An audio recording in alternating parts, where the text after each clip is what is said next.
So one of our perennial bestsellers at the winery is our Sparkling Cuvee. And this is actually a blend of hybrid grapes.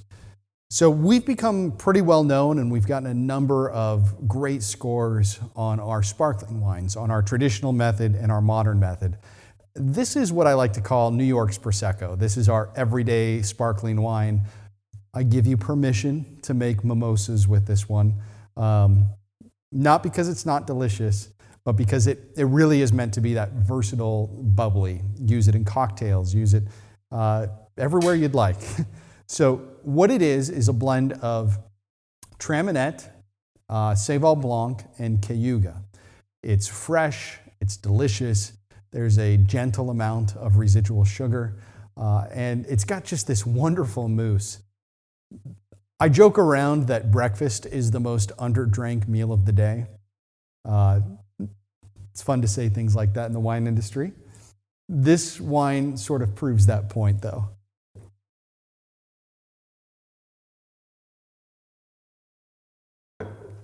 We've also tried to price this as a Finger Lakes sparkling wine that makes it affordable for most wine drinkers.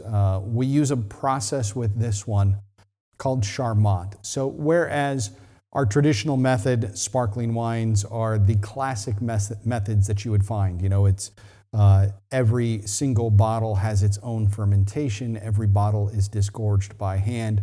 This is more of a bulk process where the wine is made. It is put through a secondary fermentation in a special tank that can hold the pressure, and then is bottled from there, bringing as much of that CO2 from the fermentation with it. The bottling is done with a special bottling line called a counter pressure bottler. So with this one, it's a more affordable way for us to make it. It's not as labor intensive, but it's still really good. So on the nose, I'm getting all sorts of just like fresh fruit. It's fruit salad. It's pineapple, it's apple, it's mango.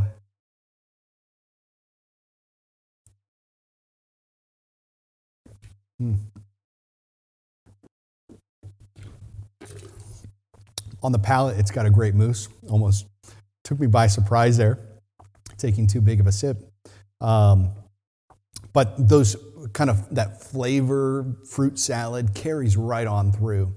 And it's balanced nicely by this really creamy mousse. It's why I say this one makes a nice mimosa, because the mousse is there to support it.